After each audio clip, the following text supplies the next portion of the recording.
The screening was on December 7th. On December 6th, they were still mixing the final reel on the dub stage, with the final visual effects being dropped in literally on the dub stage. There was a guy from Dolby there, like literally ready to catch the reel off the thing, take that reel and get on a plane and fly overnight to get to the theater. And the screening was already going in the theater, and the last reel wasn't in the theater yet. And he literally ran in and popped it on the projector and play.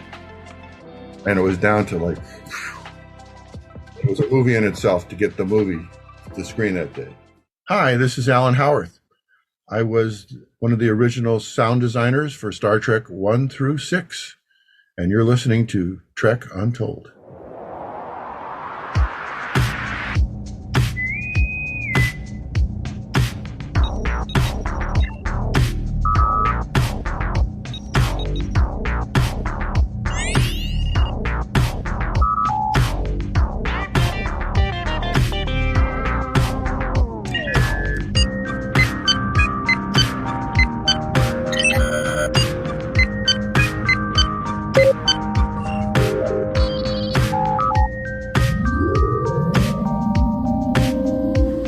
Welcome back to Trek Untold, the Star Trek podcast that goes beyond the stars.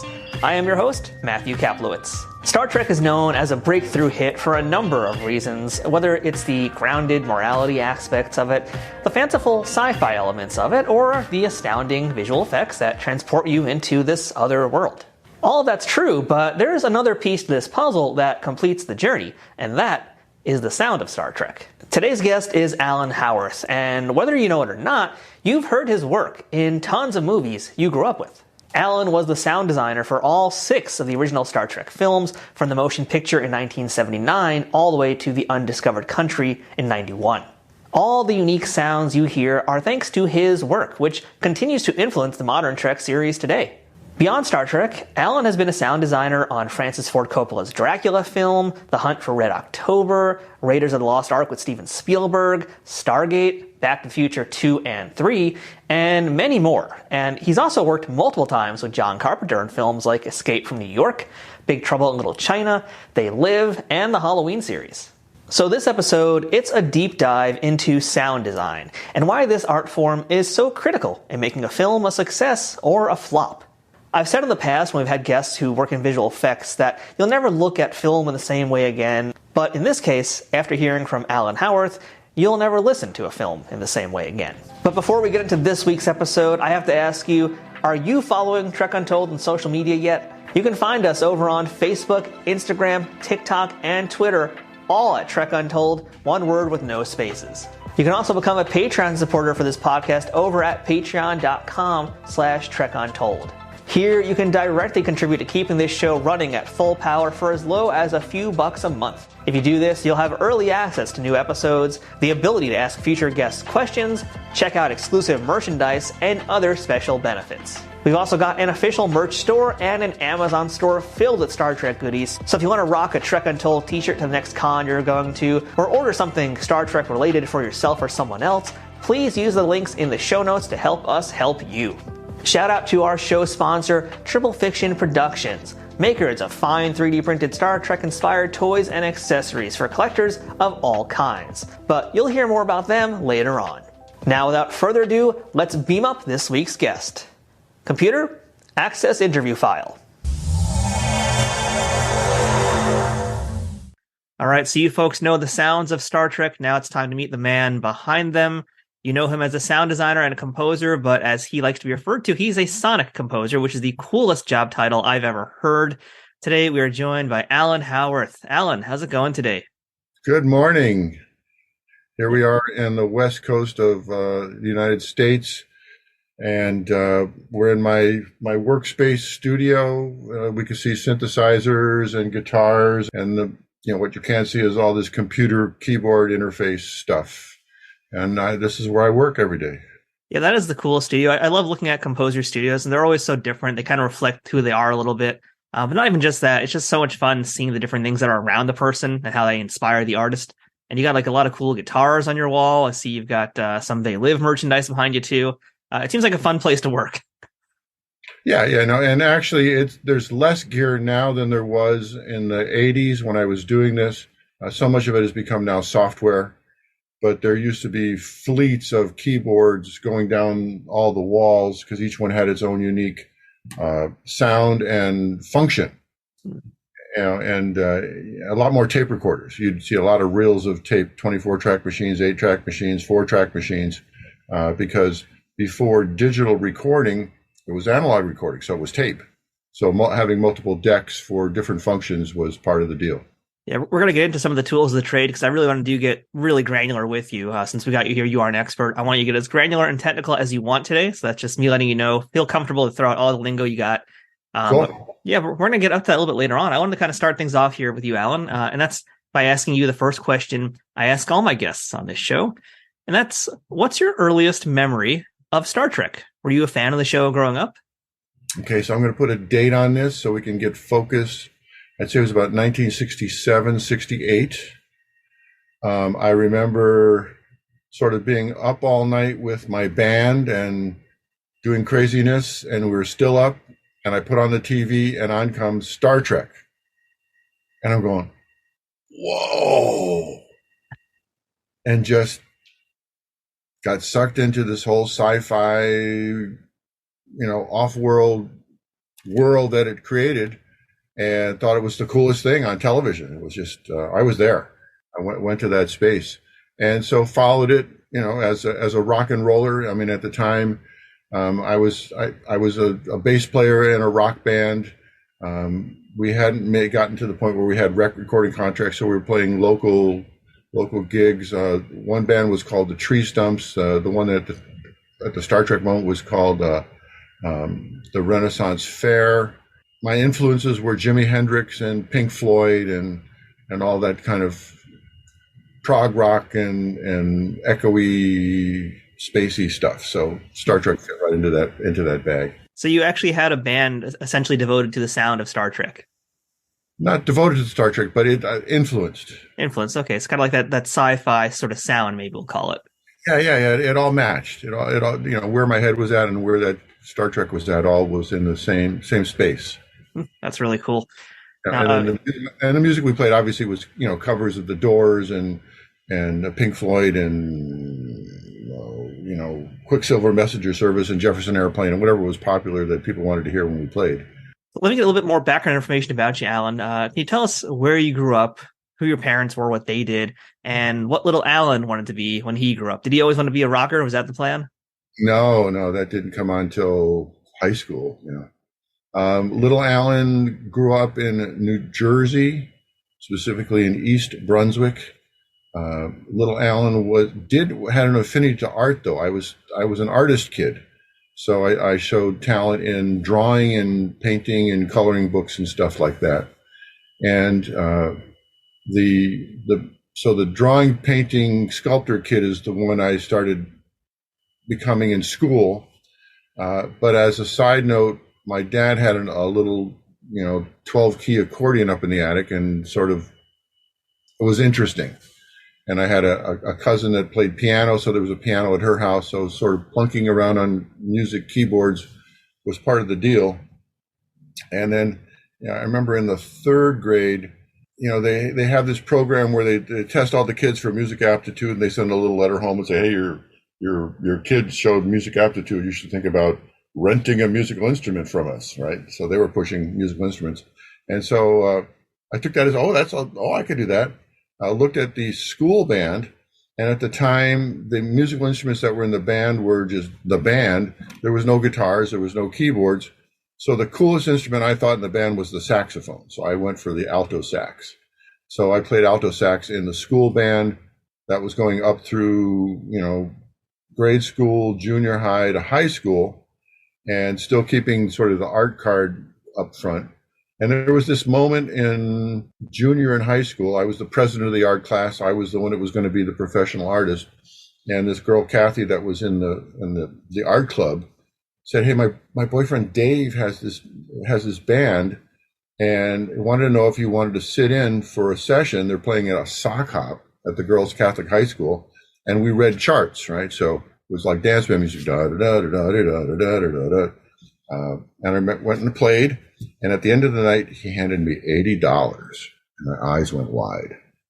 What? So all of a sudden, heck, Art, I'm going for music. Well, it turned out Dave was then starting a rock band and he needed a bass player. So I pestered my mom to go down to DeFiore's Music and buy me a Kingston bass, which is sort of like an off-brand Chizo thing. And I got my Sears and Roebuck bass amp, and I started playing bass, and I immediately became a bass player in Dave's band, and that sort of launched the rock and roll thing. And so this would be 1965 as far as the timeline. Then from Dave's band, there was a local band called the Monterey's. That was the guys who were in my high school. I was in North Olmsted High School, now in Cleveland, Ohio. So sort of 1960, my family moved from New Jersey to Ohio. So now I was a Cleveland, Ohio kid. Then modulated to a band that was actually very popular on the West Side called the Tree Stumps. And so in the Tree Stumps, we actually made a record, and when we played, there was like 1,000 kids that showed up, and it was sort of a Beatle band. We grew our hair longer, and I remember getting in trouble for long hair in school and all the other kind of fun stuff. Then from Tree Stumps, we opened for we won the Battle of the Bands. We opened for Paul Revere and the Raiders at the Cleveland Hall and stuff like that. And got the first feel of what it would be like to be successful in the band business. And so graduated high school, went to community college, and first year in community college was, my first year at college was at Baldwin Wallace Conservatory of Arts and Music. It was pretty serious, but it was expensive. And at that point, I was working nights at UPS to load trucks to pay the bill in the morning, and I was really tired, not making it. And meanwhile, the band kept growing, and we got more popular. So I sort of left the college, went to a community college, eventually just went to the band business, and we had our own band. The band that was after Tree Stumps was called the Renaissance Fair. There was a lead singer that eventually went on to be fairly famous named Woody Leffel. He was like a Robert Plant kind of character on his own. And meanwhile, I sort of got more and more involved in the equipment and worked at this music store. I mentioned DeFiore's Music. I was like the guitar repair guy down in the basement, but then they had synthesizers upstairs, and I'd go up and fool with the synthesizers and eventually bought one.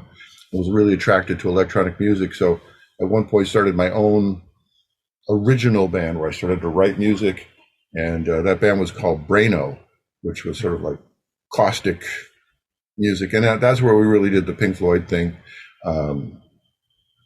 I had a sound guy that was involved named Brian Risner, and so he now had tape recorders and echoes, and we were in quadraphonic, and we played in this small funky bar in the west side of Cleveland called the Smiling Dog Saloon.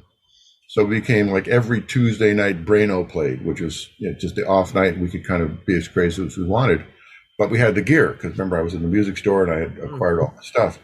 So the shtick at Smiling Dog is he would hire actually national level jazz acts to come and play on Wednesday, Thursday. Sometimes he'd keep on Friday, and he would pick up these acts going from New York to Chicago. Cleveland was at midpoint. So you could get them fairly cheap, give them a couple nights at the Smiling Dog. So Chick Corea, Miles Davis, Pearls Before Swine, all these named acts. And one band that came through was Weather Report. So Weather Report set up, we had our sound system up. So we gave Weather Report the Braino treatment with echoes and quadraphonic. And at the end of the night, they go, who are these guys? Where did they come from?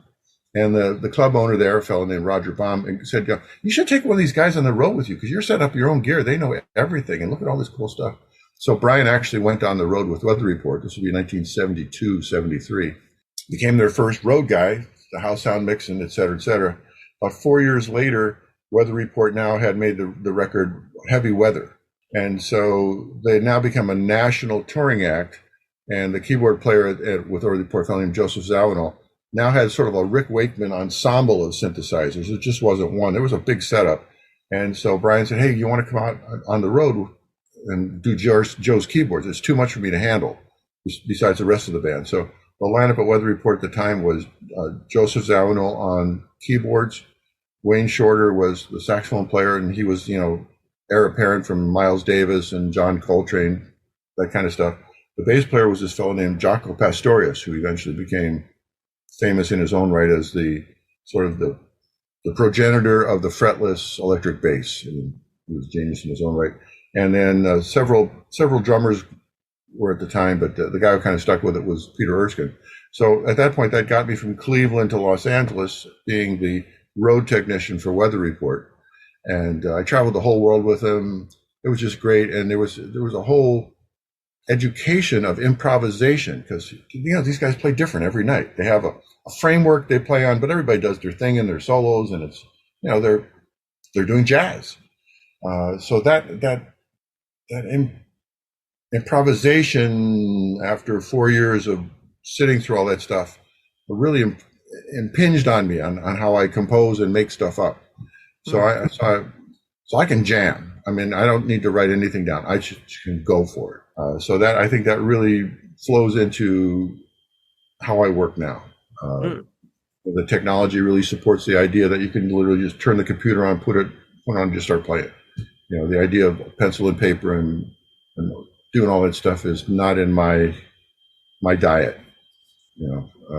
I do it differently from based on that. So yeah, the Weather Report got me to Los Angeles, and about 1979, through the oddest circumstances that would ever get you a career change, another friend of mine from Cleveland, a fellow named Pax Lemon, has now moved to Los Angeles, and he's working at Paramount Pictures.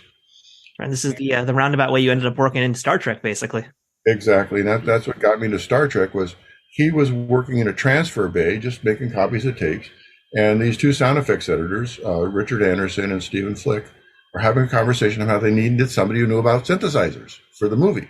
And he turns around and goes, "Oh man, you got to talk to my buddy Allan, man. He works for Weather Report. He knows all about synthesizers." And they look at him like, "Weather Report, is that the one at 7 o'clock or 11 o'clock?" I mean, Weather Report, the Weather Report, not the band. But nonetheless, he explained, no, and they got it. Gave him my number. I went down and took a meeting with them, and found out they were doing Star Trek: The Motion Picture. Well, that's exciting. How do we get started here? He says, "Well, can you make an audition tape?" All right, so what would you like? I said, "Well, we got three little tests for you. One is to make the sound of the Starship Enterprise going from warp 1 to warp 7, which is a scene in the first movie where they have to do this big acceleration to get to where they need to go in a big hurry on an untested Star Trek. The Enterprise has just been rebuilt. It hasn't been shook out, but we're going to push the envelope." So my sound design thought was, well, you just can't go, it'll be over too fast. So I made sort of this undulating acceleration, and I dialed it all up on a Prophet 5 synthesizer, which actually, just as a side note, is this one down here. Oh, is that the original one you used? That's actually, it's been replaced since then, but it's that one, that synthesizer. And there's a section called the polymod, which modulates some tones together. So it's not just an oscillators feeding oscillators, and it gave this tonality, which I dialed up and said, Starship Enterprise. And I turned in that tape, and that sound effect that I made on the Prophet 5 synthesizer actually became one of the core elements of the sound of the Starship Enterprise. So your test is what's basically what we're hearing in the final version. Yeah. So like I hit a home run, not knowing what I was doing, and just boop, and it worked. So then I sort of earned the chair of being the guy who had the sound of the Enterprise, and that meant that I was on Star Trek 1, 2, 3, 4, 5, 6 of the motion pictures as the go-to guy. That no matter what they were doing, you'd go to Allan and he would deal with the Starship Enterprise and sort of all the extra space hardware, the bridge sounds, the transporters, phasers, lasers, other devices, the space hardware. And the idea was this: you couldn't record this with a microphone. I mean, this didn't exist in reality. So much like all these things were optical effects, right? I mean, if you know what a visual effects is, like ILM, Industrial Light and Magic, they would they would make special effects visually. I became the person who added the sounds to those special visual effects. So I became a sound effects specialist. In fact, my credit in those early movies is special sound effects. So there was already supervising sound effects editors, Foley editors, ADR editors. So that somewhere to put me into a stack, I became a special sound effects creator. And at the time on that first Star Trek, it wasn't just me, it was myself. There was another fellow named Frank Serafini, and also Joel Goldsmith, who was Jerry Goldsmith's son, and a fellow named Dirk Dalton, because there's a whole story on that first Star Trek. You probably heard it before, but the visual effects list to be made originally went to a fellow named Robert Abel, who was a genius and was right, but it became clear early on that he didn't have the bandwidth to crank out all those effects on the timeline that they had. They had actually scheduled a screening on December 7th of that year for NASA. Mm-hmm. And no one was going to say, we can't make it. So they went to John Dykstra's, they went to Doug Trumbull's, they put all these effects houses on 24/7. I don't care what it costs, we got to have it emergency mode. So same with us as sound effects creators. A lot of stuff, we didn't see it finished. We just saw bits and pieces. So the idea was, we'll figure it out when we get there. So there was like 3 sound effects creation teams, myself, Serafini, and the Goldsmith team, all making our own versions of whatever it was. And when we got to the dub stage, when we finally saw what it was, the mixers would then sort of make a mix out of whatever all the elements are. So it didn't give a broad palette of colors to make things out of. So that was sort of the way that one went down. It was pretty wild. Yeah. A short story on that. It was so crazy that the screening was on December 7th. On December 6th, they were still mixing the final reel on the dub stage, with the final visual effects being dropped in literally on the dub stage.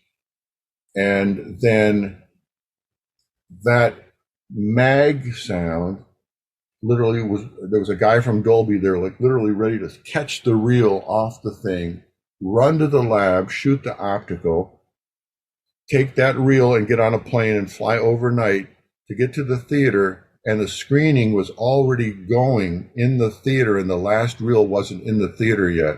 And he literally ran in and popped it on the projector and play. And it was down to like, it was a movie in itself to get the movie to screen that day. Seriously. So after that, there's nothing can go wrong that freaks me out. That was the worst case scenario from the beginning. So I'm very stable in all these, who knows what, unstable situations. I digress. Anyway, so that Can I throw you a question at you real quick? Yeah, go ahead. Okay. So, in this time period that we're talking about too, right now, this is the era of post 2001: A Space Odyssey, Star Trek: The Motion Pictures happening concurrent with Alien, Star Wars has just came out. And really, this is over 10 years, about more or less 10 years later than when Star Trek originally stopped airing on TV. So, for you now, as someone who's making the sound effects, making the design of the sound for the film, what is kind of like your thesis for how the ship, how sci-fi should sound in this time period that we're living in? I was just make it up as you go. I didn't have a philosophy. The tools created what came out of the tools. All right, so let's go back to why did this work for me? Because I was a rocker. I loved synthesizers and equipment and tape recorders and stuff like that. So the philosophy is success is opportunity meets preparedness. So I didn't know I was going to do this, but I was ready to do it when somebody said, "Could you do this?" The other part was being a visual artist. When you asked me to make sounds for images, I could do that. I could even do that better than I could write a 3-minute hit song. So it was the merging of multi talents into one thing and saying, "Hey, could you do this?" And I went, "Yeah, I could do that. And I could do that really good." So it kind of came together. So, that first Star Trek really changed my life and put me on a path that we're still doing it today. We're still talking about it. And it became a career. Much better than playing in a band and bars and living in the back of a van and living on beer and pretzels. Well, one of the things that really stands out, though, is the fact that it does feel like it's the same universe, because obviously it is, but it does have a different tone. There's a different tonality to all the sound effects that we hear. I mean, the phasers are pretty similar, but they're not quite the same thing. The warp drive, like you said, it's your version of it. So I guess what I want to kind of go on to there is, how are you discovering what worked best for the film? Like, were you able to watch things before you did it, or were you kind of working independently entirely of the filming process? Well, in the first one, a lot of it was to imagination. Mm-hmm. Imagine what this would be like.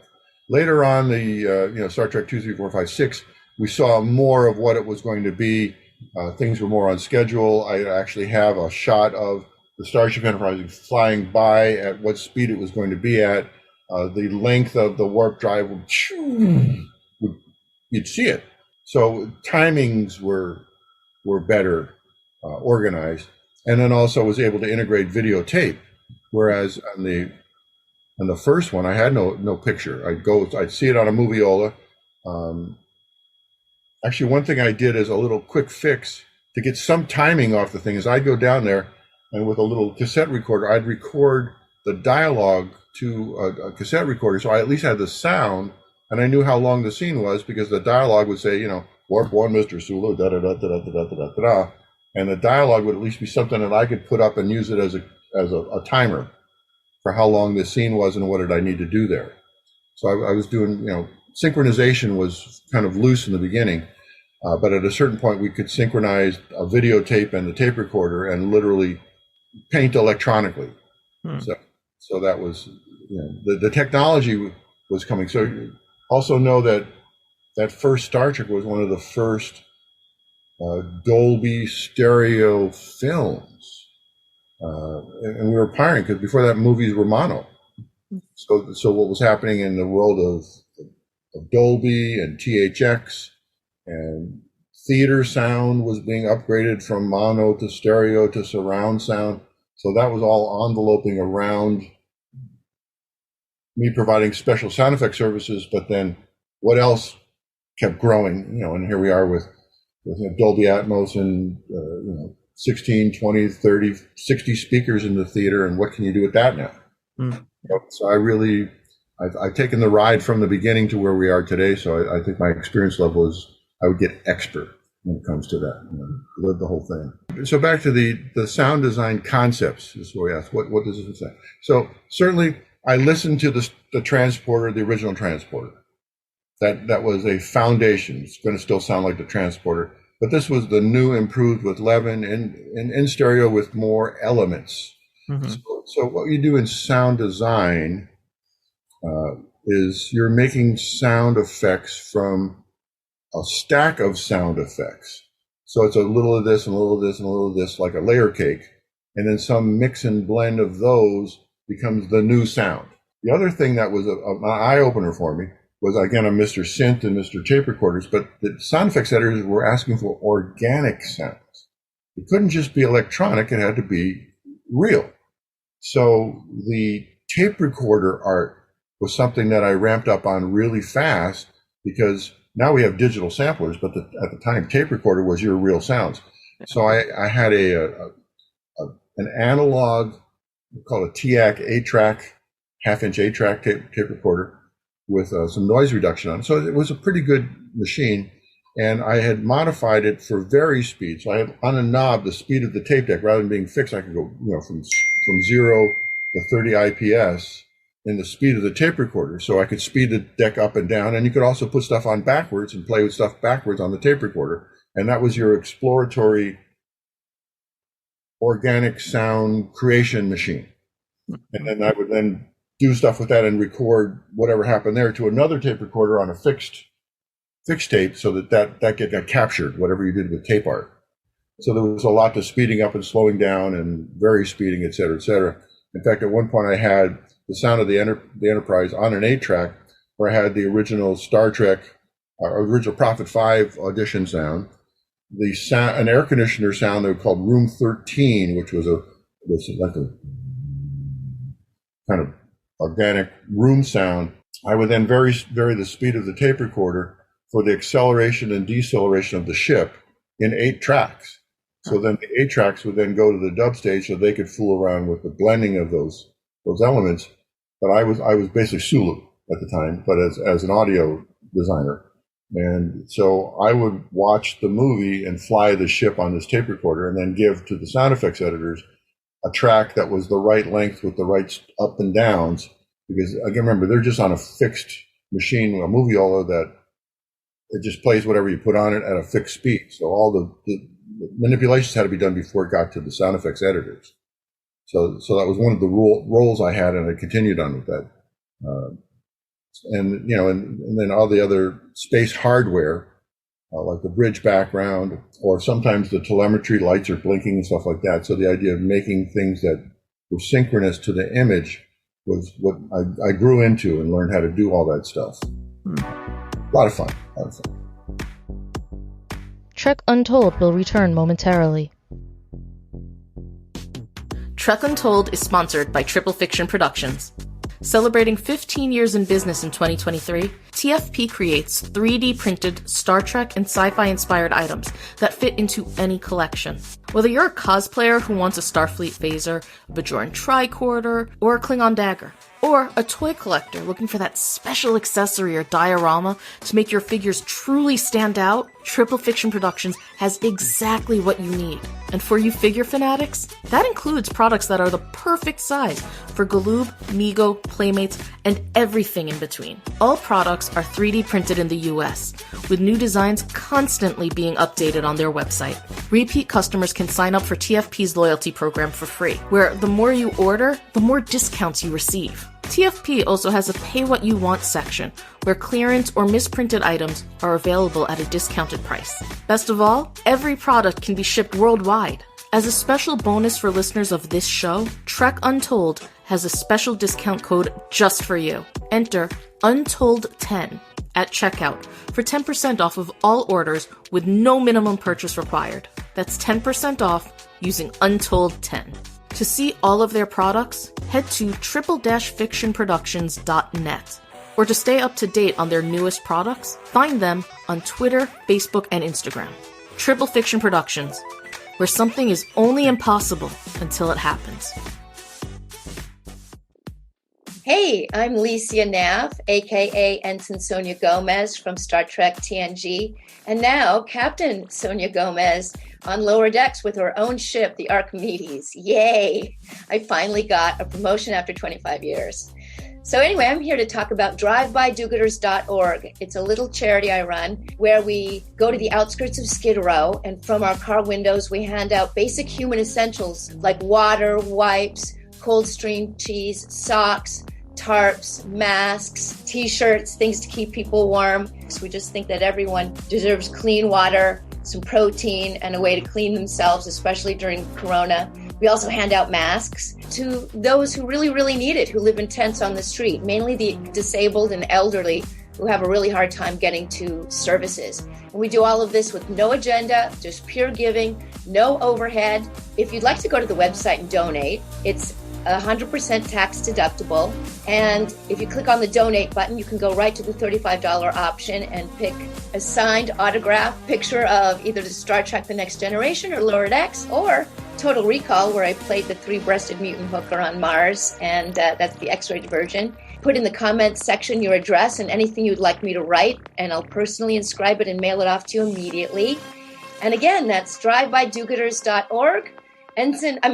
Captain Sonia Gomez, signing off. So, Allan, I want to jump out of Trek for a little bit because I want to talk about some of your other work, because there really is so much to your career, so much to your resume, and a lot of amazing stuff that you've done. So I want to keep kind of going chronologically here right now. And right after Star Trek, you basically hooked up with John Carpenter and began to work on some of his projects. So I'd love to hear the story about how you got into that and some of the things that you did with John Carpenter. Sure. Well, Star Trek is integral to how I wound up meeting John Carpenter. The film editor from Star Trek, a fellow named Todd Ramsey, his next assignment was Escape from New York. And during Star Trek, this was my first movie. I was promoting myself to whoever. I was giving cassettes of my music and passing around.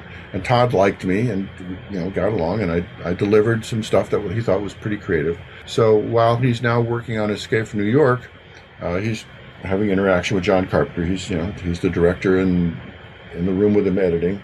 And John had worked with some other studios, et cetera, and Todd picked up that John might be up for options, checking out his options. So he suggested to John Carpenter that he should meet this guy, Allan. You guys are like same age, and I think you guys might get along.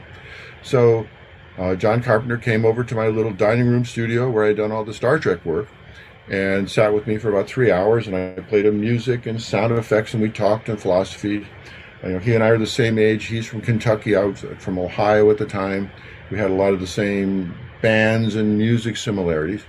So at the end of that particular meeting, he looked at me and goes, "Yeah, let's do it." So now I'm scoring with John Carpenter on Escape from New York as my next sort of big assignment. Now, it worked out good. I had all the gear and I was the techno guy and the whole setup. John Carpenter really wasn't interested in the equipment. He was the filmmaker and the composer and knew everything he wanted. So it was the good relationship. He would literally come over to my house and we'd make his music. And at the time, that was before synchronization, same kind of thing. And we did have videotape. We could play, literally push play on the tape recorder and the videotape and watch it run, but it was wild. It was not synchronized. So that first score was still needed to be transferred to tape, and then John went back to the moviola and would cut the music in and do the little subtle timing changes. But we just started, and that solidified a relationship that we went on from Escape from New York. Then his next movie was The Thing. And I remember we're finishing editing the last mixes from Escape from New York. And he says, my next movie is The Thing. I'm going to be really busy on that. And they want to make another Halloween. Allan, you're going to have to do Halloween. I'm too busy. It was like just a handoff. Like, you take care of I'm too busy. You take care of Halloween. So he went off and did the Thing shoot, which as he'll tell you, it nearly killed him. I mean, it was a very difficult shoot, especially in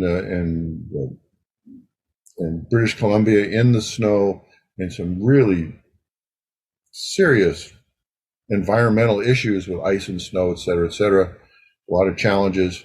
So he was that way, and meanwhile, I dealt with the scoring of Halloween 2, and Rick Rosenthal and Deborah Hill was on board, and they were partners. So I dealt with Deborah mainly on Halloween 2. And the idea was to use John's original Halloween 1 score as the foundation and then add to it. So basically, Halloween 2 is Halloween 1, John Carpenter with Allan Howarth dubbing more synths and textures and creating a little bit of extra music that, the new movie needed some other music. But the main thing was just to create a new texture. So I sort of took it from his more simplistic piano and synth score to more of a gothic, beefier, dark synth wave texture. Then at the end of The Thing, Ennio Morricone was the composer, but there was a couple supplementary cues that John wanted. So he came over for an afternoon and we created some sort of droney cues that wound up in The Thing. It sort of sounded like Christine. Then the chronology, I believe the next movie we did together was Halloween 3. So I remember him coming over back to the same studio in the dining room in Glendale, sitting down and said, Allan, this is going to be really easy this time. We're just going to rip ourselves off, which was his way of saying, I love what we did on Escape. Let's just keep doing that. So we pulled out the latest Tangerine Dream record and listened to some stuff and then just jumped into Halloween 3. And it's interesting, on my personal Pandora Spotify list, the score from Halloween 3 is the most played. Really? Especially the opening chase sequence. It just sort of hit the mark in synthesizers, sequential music. It's like one of those, we got it right things. So interesting that supersedes the movie. It's a good movie. It was perceived not as a good movie because everybody wanted Michael Myers. It was a big departure, that's for sure. Yeah, and the idea was John and Deborah felt that Halloween 2 was the end of Michael Myers. We killed the guy. So they were going to now do Halloween anthologies where they would do a Halloween story for Halloween and go to different places, and this was the first attempt. When it came out, the feedback was, what happened to Michael Myers? Yeah.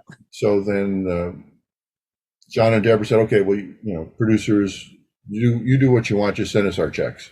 So that sent them back off to Halloween 4, 5, and 6, which they actually approached me to do the score for. And I remember at the time, John and I were doing the score for Big Trouble in Little China. And they approached me, and I literally asked John in the studio, they asked me if I wanted to do Halloween, go back and do more Halloween sequels. And he goes, and do whatever you want. I mean, I'm done with that stuff. So that was just, I needed his blessing, though. We were friends. He was my buddy. And I couldn't be like sneaking around, him not knowing what's going on. That wouldn't have worked. In between, one thing I skipped over. So from Halloween 3, we also did Christine as a score. And then Big Trouble. Then after that, Prince of Darkness. And then They Live. Or I may have it backwards. Maybe They Live in Prince of Darkness. I don't have my mind which is right one now. So, but I believe They Live was the last score I did with him. And then John went into a long period of not making any movies. He had some time off, and I just continued on. But that was sort of that period from, we started in 1980, Escape from New York, to 88 for They Live. And so my career was John Carpenter and Star Trek were the two pillars of, I was either doing one or the other, and then filled in a whole bunch of other stuff in between. That's kind of the interesting thing too, because you talk about filling in for other little things, but I mean, they're not little, Allan. They're pretty huge. A lot of stuff you've worked on. I mean, let's be real here. And I'm like, as I looked through your resume and I was doing all my research for this interview, I was like, what do I ask this guy? Because he's done like every movie I love. So, I do want to kind of poke around some other things here. And one of the ones that I really enjoy is RoboCop. And I know you were the special sound effects designer for RoboCop 2. So I guess, again, it's such a big, broad thing here, but I'd love to hear, maybe you can give me any insight into the sound of RoboCop himself, because I've always loved that like iconic sound of his body moving around. Like, was that something that you were working on in that film? Yeah. I jumped in on RoboCop 2 for the RoboCop footsteps, right? So it's not just the impact of the bottom of whatever we'll call the shoe to the thing. There's going to be a mechanism that goes with it. So working with little servos and the mechanism part of it was important sound design element to that. I was working directly with the sound effects editor, Stephen Flick, who, again, remember, Stephen Flick was the first Star Trek guy. So Steve Flick and Richard Anderson were the two guys that kept calling me back to create more sound effects for them on the shows that their careers took them through. And then there was another fellow that also emerged, a fellow named Mark Mangini, who was on the first Star Trek as the assistant dialogue editor, and he became part of the three of them were the main sound supervisors for all that 80s stuff that I did with those guys. So, Mangini was the supervising sound effects editor on Star Trek 4. So he was back in. So these were all my buddies. We were just guys. There wasn't a big Hollywood scene to it. We're guys that work together, and you get called on the next show because we got called on the next show. It wasn't like agents and my people will call your people and all that stuff. That was not part of the scene. And then also you'd meet other people that, from that first Star Trek. There was George Waters and Cecilia Hall, who went on to do Top Gun and all that stuff. And then Alan Murray went on, and he went on to do all the Clint Eastwood stuff. So it was fun. It was interesting. That first Star Trek became a gathering of what would be the emergent talent that would then blossom into the major players for another decade worth of and beyond sound effects work. It's interesting hearing about this community of all these sound designers and basically how, it is very less pretentious than a lot of other parts of Hollywood. And I wonder how much of that is also just because a lot of Hollywood doesn't understand what you guys do. And I think might be still a thing that's happening in today's industry as well. And even just for audiences, I feel like today's modern audience kind of appreciates a lot more of what sound design is. But, from my perspective, you can correct me if I'm wrong here. It feels like in 70s, 80s, maybe into the 90s, sound design just wasn't really understood and definitely not appreciated by audiences in the same way, because really what you guys do is you make the movie sound great. And it sounds like a simple thing to say, but there's so much to that. There's so many layers to what you do and how involved the sound design is to sucking a person into a film. So, I'd love to hear a little bit about, I guess, sound design as a whole and the community you guys have in it, because you guys really are integral to making a movie successful. Yeah, well, let's just talk about the making of a film. There's pre-production, which is the script and the planning and the financing and the hiring of the actors and the casting, all this stuff. Then you do into production, which is you actually make the movie. Then you go into post-production. So now the movie's been shot, it's in editing. You're now going to visual effects, things you couldn't film on the set that needed to be supplemented, and you go into the music and the sound and the dialogue. So in the soundtrack, dialogue, music, and sound effects. And then in the world of sound effects, there's another 3 subset, which is what we call hard effects, which is car crashes and explosions and whatever, things you see that are there. Then there's backgrounds, which is things you don't really pay attention to, but if they're not there, you'd certainly miss them, whether it's traffic or air conditioning or birds or whatever that just kind of run to keep the set alive. And then there's all this idea of supplementary sound effects, stuff that you've added to the track from libraries of things. And that's sort of where I fall into, and also that is called Foley effects. So people considered me Foley initially because that was part of that add-on bag. A lot of times a Foley studio is a recording studio you would go in and you would record footsteps or picking up cups or clanking things, or they got all these really great little techniques. They'll take a piece of silk and wiggle silk and call that a candle, a flicker of a candle, and the little candle makes no sound, but you add drama to the burning of the candles in the scene. And there's all kinds of wonderful little techniques of sound effects creation that comes into it. The point being, if you were building a house, the foundation was pre-production. Production was framing and building and putting the walls in, and now post-production is now installing all the fixtures, the windows, the doors, et cetera, and sort of my world of sound design is like the finish carpenter. Finally, the last molding and the stuff to make it pretty and really attractive gets to be that part of it. So we're at the very end of the process for the most part. And so that's the procedure for somebody to understand it. Now, the sound tracks become more sophisticated, the technology becomes more sophisticated, and the size of the staff actually got bigger and then smaller based on the sound, on the technology. So in the 80s, having 20 people on the track, on the sound effects teams was not unheard of because we were all running in parallel. These guys were doing the backgrounds. These guys were doing the hard effects. These guys were doing the Foley. These guys were cutting the dialogue. These guys were dealing with what we call ADR, the replacement dialogue. So besides the sound that was recorded of the actor on the set, now went into a studio to replace lines or add more lines, et cetera, et cetera. And that all was on a timeline that it was too much for any one person to do. So you just had to go wide on it. Now with the technology, that could come back down to like 6 to 10 people because the technology manages so much of this now, the mechanics of it. So one person can be more of a controller as opposed to a doer. And you have an assistant to kind of load and unload stuff like that, but you kind of a lot of more hand waving, and instead of actually button pushing that needs to be done to do this stuff. And even with the mixing, the sound effects submissions from a moviola are all at the same volume. Their maximum volume as long as it can to beat the signal to noise ratio of the tape. Now with the digital being so good, I literally submit my work at the volume it wants to be at for the mix.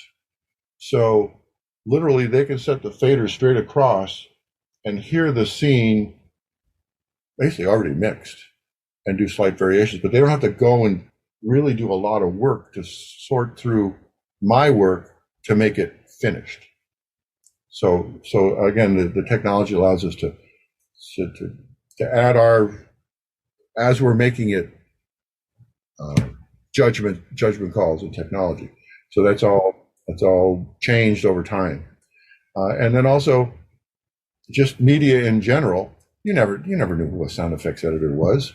And then you get to Star Wars and you finally find out that there's a guy named Ben Burtt who basically created the entire ambience and made all the choices for why Star Wars sounds that way. And he's George Lucas's right-hand guy, and he's been there the whole time. And he was super creative in making sound effects choices that were imaginative. Like he worked on a movie called Death Race 2000 for George Lucas. And he was the first guy that thought of, besides having a car go rum, rum, zoo, to put a lion in there and have the car go. That kind of comes back to what you were saying earlier too, about the organic sounds being part of this industrial sound too. Exactly. And as it turns out, Richard Anderson and Ben Burtt were both students at USC. So they were a subset of that very special class. Student class of guys that had the ideas, that all knew each other. In fact, that's how I wound up working on the crew from Raiders, because Ben Burtt was too busy. So he called up Richard Anderson and put Flick and Anderson on Raiders to do it, because didn't have the bandwidth, and it was his buddies and they were my buddies, and we got the call and we did all this stuff. And that's just how it worked. And so recognition is there. And I mean, I remember, motion picture sound editors was a little club, and we had a little banquet, and now they rent a big hall and it's 800 people show up, and they got all kinds of trophies, and it's a big deal, and it's on the internet. And I don't want to say it's as big as the Oscars, but it's a big deal. Yeah. But that's okay. That's called growth. That's good. Yeah. Growth is good. And by the way, Allan, I'm so happy that you brought up Raiders, because I wanted to ask you a little bit about Raiders. I'm trying to figure out the most iconic sound to talk to you about today, and I feel like Raiders has one of those sounds, and that's Indiana Jones's whip. So I'd love to hear, if you don't mind, a little bit of background about what you did, some of the work you did on Raiders, and also the whip itself, because that noise that Indiana Jones makes when he cracks that whip, I feel like that's now such an iconic thing, more than any other character who's had a whip in a movie, because there's plenty of movies that have them, but nobody's Indiana Jones except for Indiana Jones. All right, so the whip is actually, I'd say that's in Stephen Flick's camp. Okay. And I do believe he went to a Foley stage and whipped. Crack that whip. Get that going. Flick invited me to be on Raiders in the Well of Souls scene. So that was my main contribution. So I was involved in making the sound of the statue falling and all the breakup there. And that was literally in my dining room again, breaking bricks with hammers and crap like that, and then slowing the tapes down. So, instead of like crack, it went. So a lot of slowing down tape was a lot of way to make bigger sounds out of smaller things. Then also was the snakes. I got involved in making the sound of the snakes. And that was actually pulling masking tape off of glass, going. So that became the part of the slither element. And then, interestingly enough, I also got involved in the mummies. So the voices of the mummies, when Marion pulls down that first mummy, that's actually me screaming. that was my a technique I got from Pink Floyd, Roger Waters' "Careful with That Axe, Eugene," where Roger Waters does an inhale scream. Instead of screaming out, you go, "Ah!" So that was that was me as the actor for that scene. That scene is where I was focused. Otherwise, I was just a small vendor for Raiders, but I was there, and because of my buddies, I got to do it. And apologies to headphone users. Allan just killed all of your ears. Send your medical bills to Allan Howarth at the following address. Hey, everybody. We'll get right back to the interview in 1 second, but I wanted to remind you all to check out Trek Untold over at Patreon.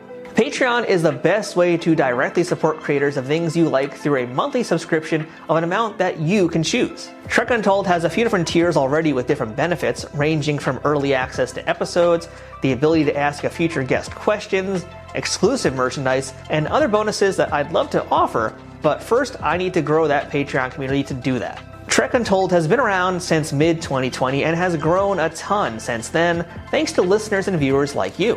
Through a platform like Patreon, you can help me keep improving the quality of each episode and keep bringing you new interviews with folks that make the Star Trek universe what it is. If this community can grow more over on Patreon, I can offer new perks like watch parties, exclusive Trek Untold episodes, being able to directly interact with guests, and other things, but in order to do that, I need to know my audience wants these things. The best way to tell me what you want is by supporting us on Patreon, so please, check us out at patreon.com/TrekUntold today and become a bigger part of the Trek Untold family. And now, back to the interview. But, there's one last thing I want to talk about, too, before we get to Trek. And again, there's realistically many, many more things I'd love to talk about, but I don't want to keep you here all day. But I do want to ask you about Poltergeist. And I was intrigued about hearing some of the stories that you said about doing Carol Ann's voice in the television scene. So talk to me a little bit about that scene and some of the challenges you had to work with on Poltergeist. So that was a good thing. Back to the same guys, Flick, Anderson, Mangini, we're all sitting in a spotting session. So as the sound effects editors, you sit with the director and the film editor, and you're making your list of your to-dos, sort of the spec. And so we're sitting in a session. I got Steven Spielberg, Frank Marshall, and Michael Kahn, who's the picture editor, in a room with us, and we're going through the movie, and they know that my job is special sound effects, all right? So as opposed to this, if you have to make something, attention goes over to Allan and talk to him about that. So we come to the scene where Carol Ann is no longer in the scene, but we're going to hear her voice from another dimension. So this is like icon, me and Steven Spielberg. Well, Steven, what do you think you want in the voice? So this is like talking to the Pope. The guy. And he goes, I think Earth to Venus. Oh, great. Earth to Venus. Oh, that's brilliant. Thank you. I write down Earth to Venus, a piece of paper. I have no idea what he means. So we finished the session. I got in the hall and I just start to sweat. Like, if I don't get this right, I'll never work in this town again. This is like, I've been handed the baton to deliver to Steven Spielberg Earth to Venus. And I have no idea what he wants. So I go back to the studio, and this is before digital. I think at the time I might have had a thing called an Eventide 949 harmonizer. So it was a little pitch changer, but it sounded digital. It wasn't organic. It sounded electronic. So I tried that, and it wasn't doing what I needed to do. And I'm just kind of stuck. And I'm trying stuff, and nothing's working. And it's like a week or two into it. And, the guys are going, how's it going, Allan? And I'm going, I'm working on it. So part of the routine was to make tapes and then drive into Paramount to deliver my quarter-inch tapes for the transfer bay to give it to the guys. And I was making other sound effects for stuff. And on the radio comes A Whole Lot of Love, the Led Zeppelin tune. And in the second part of the song, it has two breakdown points where it goes from the to a sort of what we'll call a psychedelic or a breakdown. And on Robert Plant's voice, there was a pre-echo. So you would hear, you need my love. And I went, Earth to Venus, that's it. That's what he wants. For me, it was the idea that him saying Earth to Venus was he wanted to hear it coming from a distance, another dimension, and arriving in the room with us. So that was the inspiration. And actually, I talked to Al Schmidt, who was the engineer on the Led Zeppelin session. At first, I thought it was a thing called print through.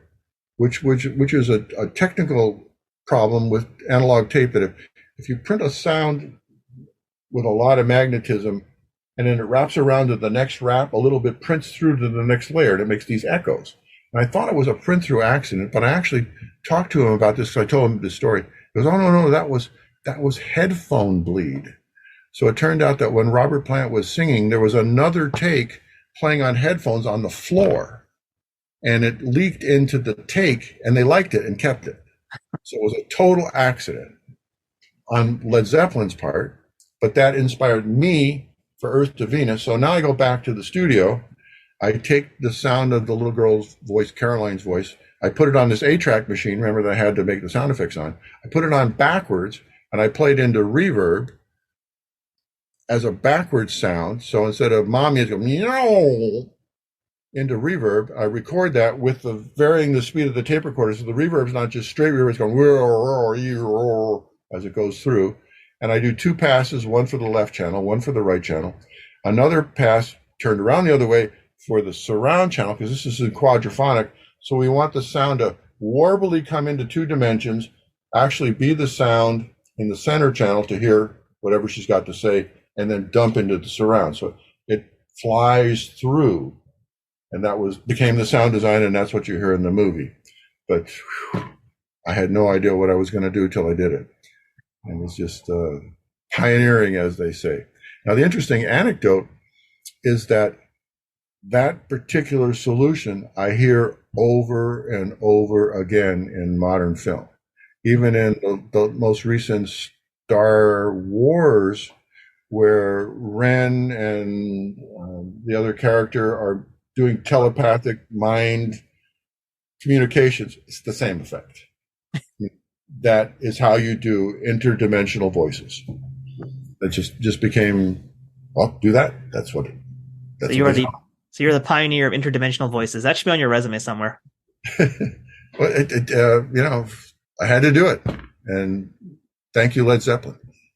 Well, Allan, let's beam back into some Star Trek stuff right now, because I'd like to know how involved all the different directors were in working with you on those Star Trek films, because those films are directed by, you got Robert Wise doing the first one, you got Nicholas Meyer doing 2 and 6, you got Shatner, you got Nimoy. It's a pretty bunch of very different people. And I'm curious to know how involved each of them was in the process of what you were doing, if they were involved in what you were doing. Well, in the first one, virtually zero. His attention was on the visual effects dilemma during post-production. So he was busy at Trumbull's and Dykstra's and Robert Abel's and trying to improve that stuff and manage all those relations. So the sound effects supervisors, Flick, Anderson, C.C. Hall, George Waters, were the people that I was in contact with. And so if there was any interaction between Robert Wise and the sound team, it was to the sound effects editors, and then I was a subset of whatever they were told from those guys. I made stuff. Star Trek 2, a lot of the same players. And I remember working with C.C. Hall a lot because she also had good communication with the director and also the head of post-production at Paramount. So there was a chain of command where she was a good communicator with that. A couple of times I did sit with Myers and James Honer, because James Honer was my buddy from Battle Beyond the Stars. So he shows up, back to buddies again, no agencies. And he's from another movie. He's on Star Trek 2, and I'm on Star Trek 2, and we know each other. So there was a dialogue that was struck that actually was, I think, really helped, because at the time, music would work on music, sound effects would work on sound effects, and the only time those things would ever be put together to see how it works would be at the dub stage. And so the idea of the sound effects people talking to the music people didn't happen. But because he was my buddy, I could call him up, "Hey, James, what are you doing in this scene?"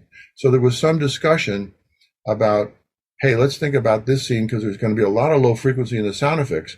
Why don't you not do double basses there? Why don't you go cellos and above? So there's room in the track for the low frequencies. And there was some cooperation there. There was actually some some pre-planning as far as the track and what we would wind up on the dub stage, as opposed to one of them had to get dumped because it wasn't working or had to get EQ'd out or something like that. So that was the beginnings of stuff like that. And Star Trek 3, we definitely did it with the exploding planet. So some interaction. Star Trek 3, again, more of a subset of the sound effects editors. And was that Rosenman? No, Rosenman was on 4 with the composer. Yeah. It was still Honer was back in on 3 again. And the director of Star Trek 3, I don't have any interaction with him at all. Oh, so that would have been Leonard Nimoy. So nothing with Nimoy. Not on 3. Okay. Again, there's some dynamics in here of working with Nimoy. So the more important people want to keep their relationships direct, and they want to put a lot of other people behind them in front of those people. However, when it came to Star Trek 4, Nimoy was directing again, and I was actually put in front of Nimoy early on to create the sound effect of the whales communication, the giant space log that's coming in. Remember, it's doing a broadcast, and Uhura's on the headset hearing this broadcast saying there's a transmission coming in. We don't know what this is, but Nimoy wanted definitely that transmission to be built on whale sound. Ralph Winters, one of the producers, brought Nimoy out to my studio for a meeting to discuss, because he actually wanted to play the sound effect on the set to have the actors react to, which was very unusual. That was outside of the norm. So I remember jumping into doing whale sound effects research before the shoot. So this is like an odd thing. And so they gave me the number of a fellow named Roger Payne. Roger Payne was the man who created a very famous record in the 60s called The Song of the Humpback Whales. It was an LP. So it was recordings of whale songs. So I get to get on the phone with Roger Payne. And I get, hey, this is Allan Howarth. I'm working with Star Trek. Roger, like to share with, have a conversation with you about whale songs, et cetera, et cetera. What do you got? And he goes, Allan, it's a sad story. What? He says, the whales don't sing like that anymore. What? He says, the noise pollution in the ocean from 60s to now has become significantly more. So the seas were quieter then, so the song of the big bull whale would carry for hundreds of miles, and the other herds would learn the song. So the indigenous centuries-old songs are in those 60s recordings. But when you listen to a whale today, they're singing. I'm not going to say they're not singing, they're doing new music. But if you really wanted to talk about the iconic whale songs, it's those recordings. Use those. Which was like, wow, that was a reveal. So he just steered me into just use that record.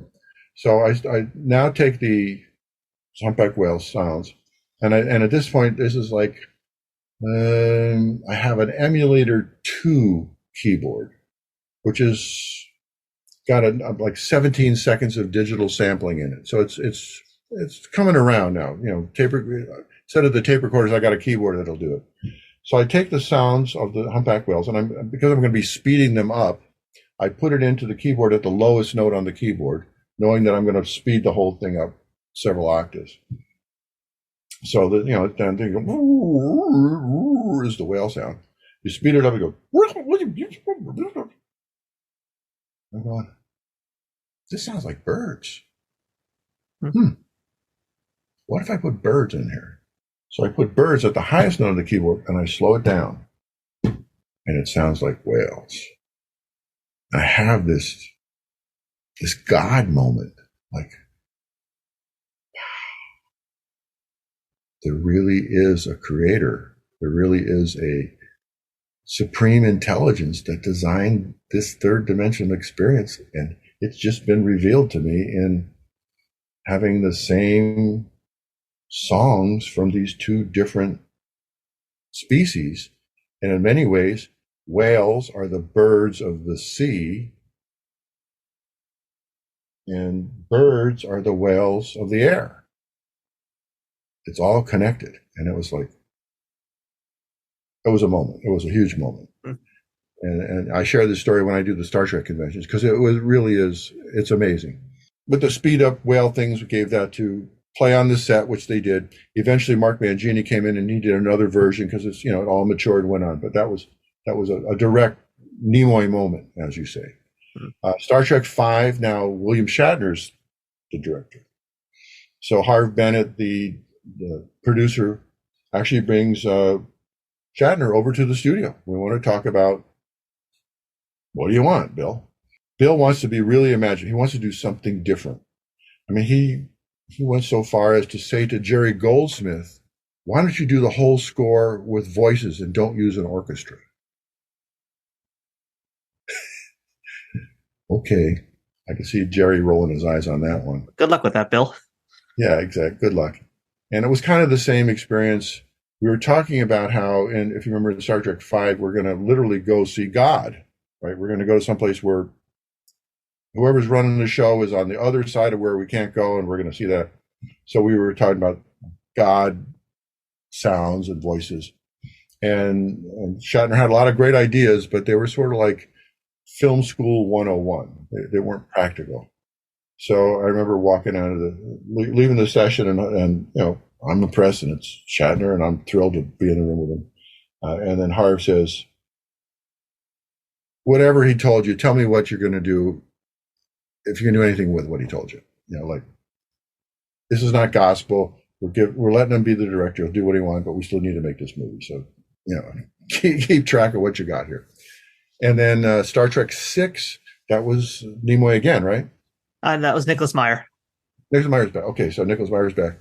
So again, similar structure where George Waters and C.C. Hall are the principal sound effects editors, so they're communicating with him, and I'm hearing as a subset. I'm not really seeing him a lot. I'm a vendor supplying effects and kind of getting feedback through those guys. So there's another pretty iconic sound also in that very first Star Trek, the motion picture, and that would be the sound of V'ger.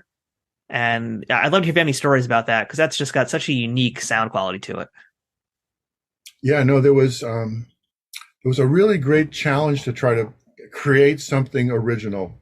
In the last scene, when finally Ilea and the gang get to meet V'ger for the first time, and so there's this big approach to, before we see V'ger in this space with the lightning coming down. And we didn't want it to be lightning that we know. It wanted to be different. And so back to the studio, trying to figure out, what can I do with this stuff? My setup at the time, I had a pedal steel guitar and a Moog vocoder. So I took the output of the Moog, of the pedal steel, fed it into the vocoder with white noise on one side. So there was like, so I had the full bandwidth of a sound, but then the exciter part was the pedal steel guitar. And I, with the pedal steel guitar, started literally with the steel bullet that you take a thing, and started banging and swiping up,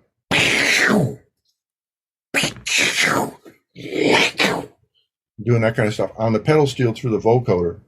And it just made this amazing effect that became the V'ger lightning from stuff. And again, that it drops into the Paramount lightning, and it's a favorite, and it's still here decades later being used for alternate electronic spark sound effects things.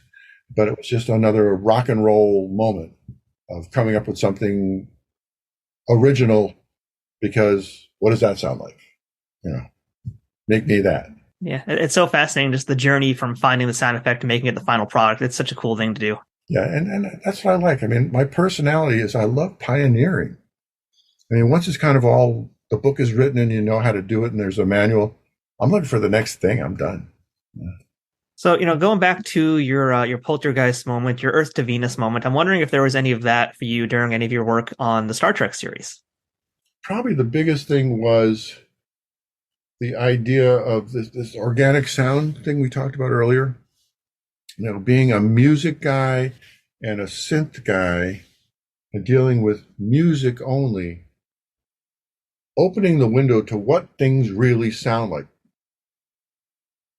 I mean, like in music, I would never think of the idea of just cutting a sound off like, why would you do that? It would have a tail on it. But in a picture, there's a picture cut. So you would literally slice it off because the picture stopped there. Things like that were like a reveal.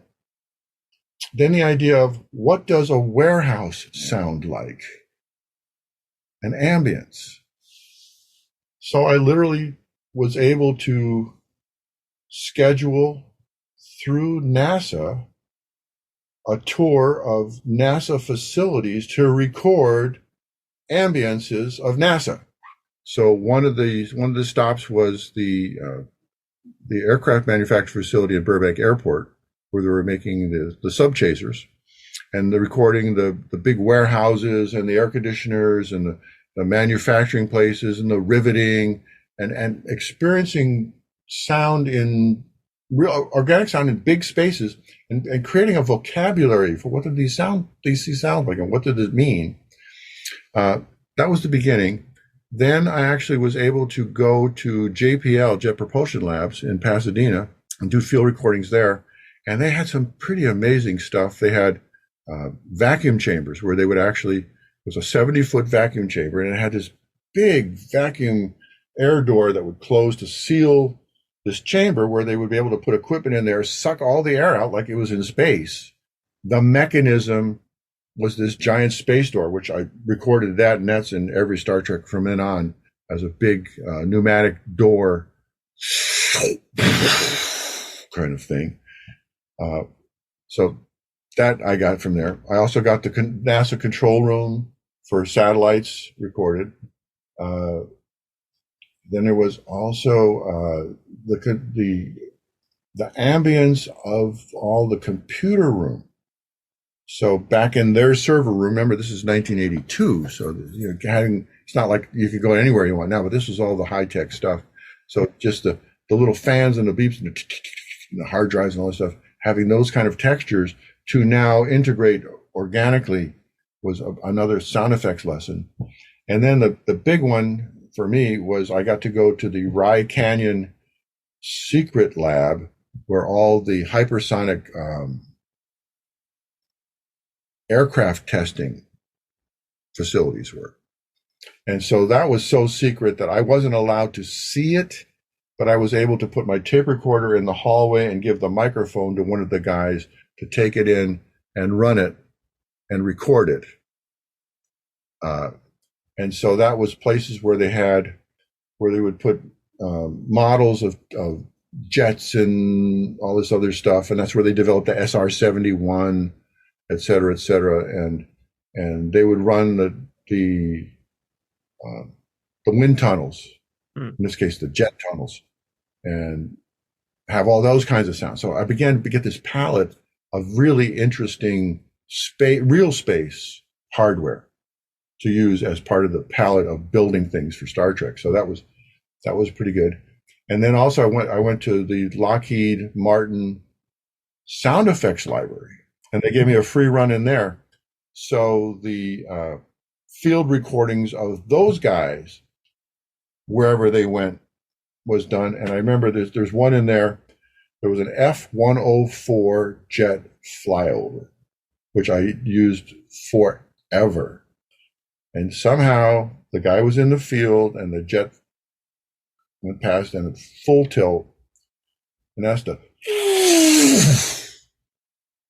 you hear in Star Trek forever. And that was from that Lockheed Martin sound effects library that they shared.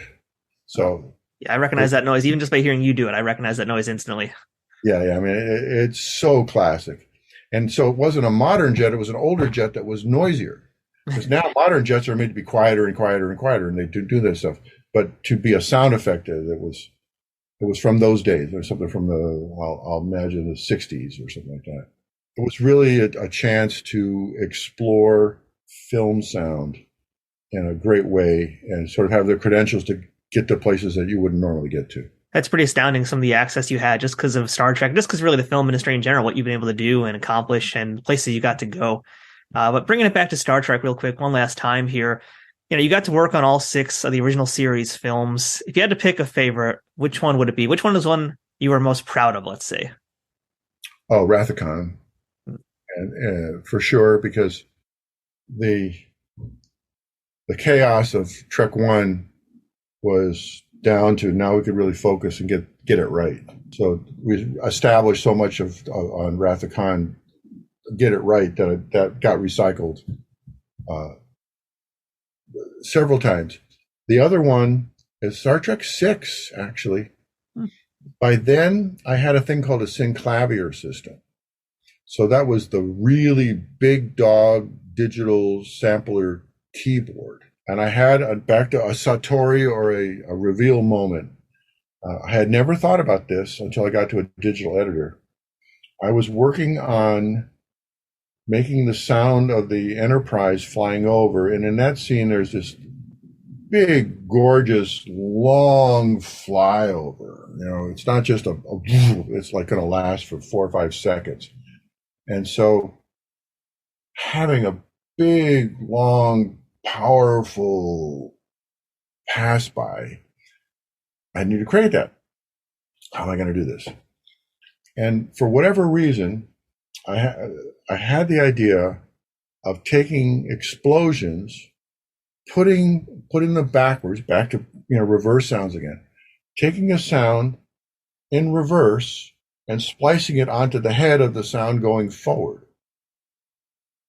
And that was the great sound design creation, oh my God, this is how you do it thing, that you can make a pass by of anything. So in this case, the explosion went,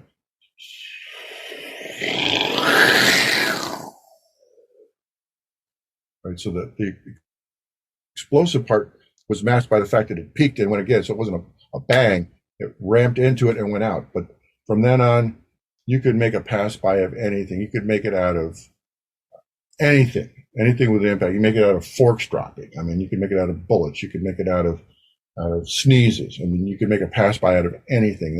That was a technique. And I did articles and talked about this back in the days, and now everybody uses that. That's just one of those, back to one of those discovery moments of, well, that's how you do it. So that was the big moment, and that I discovered that for Star Trek 6. From then on, that was it. That's how you do it. So, Allan, looking back at your prolific career of all the many, many, many iconic works that you've done, what do you think is the most iconic sound effect that you ever created for any of the films you've worked on?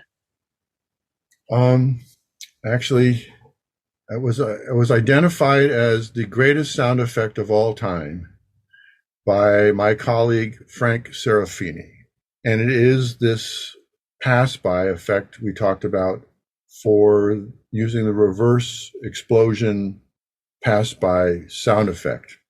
There's a sound effect CD in the Sound Ideas General Library called Allan Howarth 6040, and the sound effect is in there. And it is the effect, which I hear everywhere, forever, in eternity. In fact, it's so popular that I can't use it myself anymore because I've used it a couple times and people say, I've heard that thing before. Give me something else. Like, it's his sound effect, for crying out loud. I made it. Doesn't matter. I heard it before. You hear it in Laura Ingraham, and you hear it in news stuff. You hear it. It works for so many different things. And it's generic. It doesn't sound like a spaceship. It's just an energy build and release. The big old whoosh. Yeah, the space whoosh is called. Yeah. So again, looking at your entire career, not just Star Trek, what would you say was the most challenging job that you did that was the most rewarding? Well, certainly we talked about the Poltergeist. That was a big win with a major challenge in front of the top of the industry. That was a big one. The other one that we really did a good job on was The Hunt for Red October. And so the team actually got the Academy Award for the best sound effects that year. And the idea of making a silent drive and what does a silent drive sound like was, it's movie time, right? It can't be silent. It's got to make some effects. And that had a ton of variations. Eventually, it was sort of this pounding sound made with a pile driver slowed down. And then it also, and in the movie, there's some dialogue where the guy in the headset says, it sounds sort of like whales. So it had to have a little organic effect. So it's like a little whale that, back to the layer cake thing. And then the other was the sound of the sonar. The funny story there, we actually had two guys that were real submarine guys that were put on the movie as advisors. And they were to help us get the sound effects, right. But they were also there to make sure that we weren't too right. So occasionally they would go, I wouldn't use that one. We don't want a third world training film for Los Angeles class submarines. Don't use that one. So the sonars, modern sonars, are very high frequencies. They're not boop, boop. They're like, because the higher the frequency, the faster the response. But we had to cheat and use sort of World War II sonar effects. But I went through like 100 versions of a beep with a response before we finally got to the one that became the one. That sounds like the most annoying job, too. Just the constant beeping noise you have to hear while you're doing all that. Yeah, I mean, it's just, how about this? Well, how about that? How about this? You turn it batches. Well, that one's closer. And it was also by committee, which, if anybody does commercials, they know this thing. All you want is one person to say yes or no. But when 6 people have to say yes or no, and then the 7th person has to collect those yes and no's and finally go back to the first 6 and go, okay, out of all those ones, here's the one we're going to use, and take responsibility for it to the client. So what is the most memorable piece of advice you ever received from someone that you still think about and still use today? I don't know exactly who said this to me, but I know that it stuck with me. Never give up. That's it. Nice and simple. Good quote. Good words to live by. Yeah. And the summary is, the minute you give up, you lose. You instantly lose if you give up. It's better to die trying than to give up. And the other one I have, my father-in-law, his favorite phrase was, get her done. And last thing for today, Allan, what's the best thing about being a part of the Star Trek universe? Oh, to be part of this huge, iconic franchise is the wrong word. What would you call it? You should go the universe. Yeah, the universe. Can I tell you a short story? Sure. All right, this is very real. Later on, after doing the Star Trek in the 80s, see about 91, 92, I was given a book written by a man named Wesley H. Bateman. The book was written on analyzing the Great Pyramid of Giza mathematically, looking for the units of measure of the original architect, called the Rods of Amun-Ra. And his postulate was that whoever designed that building had extremely advanced knowledge, almost to the point of universal knowledge, things that were true not only here on Earth, but maybe elsewhere. I became buddies. We had this I got a whole project of those measurements eventually led to frequencies of music. And I have this whole thing of identifying the acoustics of natural sound and nature. And I have a project called Natural Resonance, which I'm still involved in. But eventually, I was in his living room, and there was these pictures of him and his wife and his daughter in Star Trek uniforms. I went, what's that all about? I was, he didn't want to make a big deal out of it. He wanted to downplay it. But in the 60s, he used to give free lectures in Silver Lake in Los Angeles. And he had a thing called the Mind Institute, the Mental Investigations of New Dimensions. And he claimed he was an authentic Federation telepath. And he was connected to the real Star Trek. And the attendees to his lectures was Gene Roddenberry and company. And he was the source of the Prime Directive, the United Federation of Planets, the whole Star Trek Foundation lore was this guy. Star Trek is real. Well, that is a hot take, sir. No, I'm telling you. I could tell you another story if you're really ready for the clincher.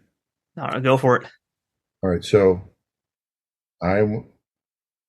like anybody, that's great. Yeah, cool. So he left Los Angeles when the whole UFO community thing got really heated up, and this was right around the assassination of Robert Kennedy, and he didn't want to get caught up into being a weirdo and all this other stuff. Went out, wrote the book, et cetera, et cetera. So he's living in the high desert. This, for me, it'd be about 97, 98. We become bodies. I'm in the frequencies and the pyramids, all this stuff. I'm out in his trailer out in the desert, and he's sitting in his armchair going, Fatu, Barado, Niktu. Wes, what are you doing? He says, I'm contacting one of the pilots over at the Death Valley base, asking if they'll fly over the house for you tonight. Ooh, this is getting pretty cool. Later that evening, we're out in the backyard. He's telepathically communicating. And he says they have to get, because of the Prime Directive, they have a gauge. They have to get a white light, which means what they're going to do is not going to interfere with man. But there's, things he can do. It's not going to make any difference, right? But landing on the White House lawn would not get a white light right now. Okay. So finally he gets the white light, the pilot. So he's not looking up. He's down, and he says, okay, look up now. And I look up, and there's these two lights kind of at 1,500 feet or something like that, and they fly over. Two of them in parallel. He says, okay, watch what happens. They circle around and fly over again, and this time one of them goes, whoosh, whoosh. No way any aircraft can make this move. It's a ship. And I'm like, he just had a UFO fly over on my behalf because he telepathically asked him to come over. So here's the grand finale of the story. And you can put it in the show if you want. They can all think I'm crazy. So he's telepathically looking down one more time. And he says, look up now. At like 500 feet, there is this white plasma burn-in, about as wide as a 2-lane highway, in total silence. Right on my head. I got to catch my breath. What just happened? He says, oh, he really liked your energy. So he did the equivalent of a flying saucer peel out, where he like popped the clutch and burned out. Changed my life. How do you come back to regular life when you know you've seen it really happen, and your buddy who's telling you the stories that he really created a Prime Directive is the guy? So there you go. Out of 150 episodes of this podcast, we never had any real life encounters with UFOs before. So you're a first right now for that. No, I saw it. I've seen him at other times too, but this was personally having somebody request it and learning the story that he was the guy that shared all the concepts, Prime Directive and Outer Federation plans with Roddenberry and company. In fact, at one point, Roddenberry said to him, "Hey, Wes, we're using all your stuff. We want you to be part of it." And Wes goes, "Oh, no, that's all free. Don't worry about that." But it's just his personality. And in fact, interesting, at the lectures in the 60s, the FBI used to come too. In fact, while Wes was proud of it, he actually had chairs he put reserved for FBI. He was sharing this knowledge. He was doing what he felt he needed to do as a persona. Never made any money on it. Pretty much passed away, never making a lot of money. Let's put it that way. So there's some books that you can find on the internet. One called, his name is Wesley H. Bateman. The Rods of Amun-Ra was the book on the pyramid math, but there's also one called Knowledge from the Stars, which is the whole rundown on the Federation and all this other stuff. It can be bought on Amazon. And then there's another one called Through Alien Eyes, which was his final work, which also I'm going to be working on that one too. Summary is, we're so messed up down here that we are not allowed to do above boards business with the Federation. But meanwhile, there's a secret space program that's going on that we know nothing about. And actually, we're at a time where that's going to get revealed. They're going to use it. They're going to use the alien card to, quote, unify us against the aliens. But they're not bad. Well, there's good guys and bad guys. They'll have the point. It's not just like only good ones. It's like anything. It's like the Wild West. There's good guys and bad guys everywhere. Well, I'm looking forward to First Contact Day because all Star Trek fans are. But beyond that, I just want to, again, thank you, Allan, for telling us a lot of really great stories today about your work. Because really, you've revealed a lot of stuff that I think a lot of folks don't know and a lot of folks don't understand and a lot of them don't appreciate. And you are an expert in this field. You are a pioneer. There's no denying that. So thank you so much for just dropping all this great knowledge. I mean, I feel like we really basically walked out of a masterclass right here with you. So thank you for all of that. Oh, great. It was great to share stories with you. If you want to follow up on me, I have allanhowarth.com. Keep track of me there. Facebook. I'm on Facebook. I have my Instagram. One of my monikers is Soundlord and Soundlord1. That's one of my handles. You can find me there. And then just watch IMDb. I have a movie coming out in the fall called From the Shadows. That'll be theatrical release. That's a good score. So still active. I won't be done till I'm dead. So that's how it goes. Well, thank you again, Allan. I look forward to hearing more of your work, and I obey the Soundlord. So thank you so much.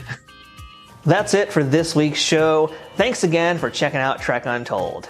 If you aren't already, please follow Trek Untold on social media, where you can find us on Twitter, Instagram, Facebook, and TikTok, among others, all at Trek Untold. Don't forget to subscribe to us on YouTube for the video versions of this show at youtube.com/@TrekUntold, and subscribe to us on whatever platform you're listening to the audio version on. We always appreciate likes, shares, comments, thumbs up, ratings, and reviews, and whatever you can do to help spread the word about this podcast and inform other Trekkies about why they need to check this show out. If you're able to financially support this show, visit patreon.com/TrekUntold to learn about the different ways you can contribute to keeping this show going full speed ahead. Until next time, I'm Matthew Kaplowitz. This has been Trek Untold, and remember, fortune favors the bold. Trek Untold is sponsored by TrekSphere.com, promoting fan-produced Star Trek content in all forms, is powered by the RageWorks podcasting network, and is affiliated with Nerd News Today.